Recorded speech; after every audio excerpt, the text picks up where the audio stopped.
தூத்துக்குடி அருகே தாளமுத்து நகரில் மினி பேருந்து மோதியதில் பள்ளிக்கு சென்று கொண்டிருந்த மாணவனின் சைக்கிள், சீருடை, புத்தகப்பை மற்றும் நோட்டு புத்தகம் சேதமடைந்ததால் அவைகள் எஸ்ஐ முத்துராஜ் ஏற்பாட்டில் புதியதாக வாங்கி கொடுக்கப்பட்டது.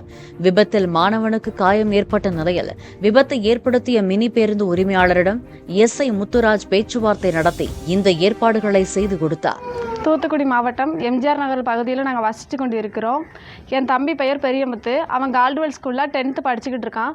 மாலையில் அவன் 5:30 மணிக்கு ஸ்கூல் முடிஞ்சு வரும்போது ஒரு மினி பஸ்ஸில் பக்கவாட்டில் தட்டி அவன் பஸ் கொஞ்சம் தூரத்துக்கு இழுத்துட்டு போய் அவன் கீழே விழுந்துட்டான்.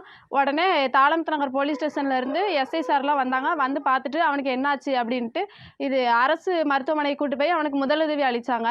அதுக்கப்புறம் அவனோட சைக்கிள், புக்கு எதுவுமே ஒன்றத்துக்கு ஆகாமல் எல்லாமே லாஸ் ஆகிட்டு. அதனால் சார் வந்து உங்களுக்கு எஃப்ஐஆர் போடணுமா அப்படின்னு சொல்லி எங்கள் ஃபேமிலிகிட்ட கேட்டாங்க. நாங்கள் எஃப்ஐஆர் வேணாம் சார், அவன் படிக்கிற பையன், எங்களால் கோர்ட்டுக்கு அலைய முடியாது அப்படின்ட்டு எங்களுக்கு பொருட்கள் சேதமானதை மட்டும் திருப்பி வாங்கி கொடுங்க, எங்களுக்கு நாங்கள் ரொம்ப கஷ்டப்பட்ட குடும்பம் அப்படின்னு சொல்லி சொன்னோம். உடனே எஸ்ஐ முத்துராஜ் சார் வந்து அந்த பஸ் ஓனர்கிட்ட பேசி எங்களுக்கு எல்லாத்தையுமே திரும்ப வாங்கி தந்தாங்க. என் தம்பி எப்படி இருக்கான் என்னன்னு எல்லாமே கேட்டுட்டு, உனக்கு எந்த ஹெல்ப் வேணாலும் படிக்கிறத பற்றி என்கிட்ட கேளு தம்பி, நான் உனக்கு செஞ்சு தரேன் அப்படின்னு சொல்லி எஸ்ஐ முத்துராஜ் சார் வந்து எங்களுக்கு சொன்னார்.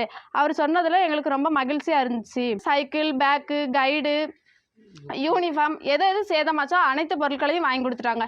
பென்சில், பேனா எல்லாமே வாங்கி கொடுத்தாங்க எஸ்ஐ சார்.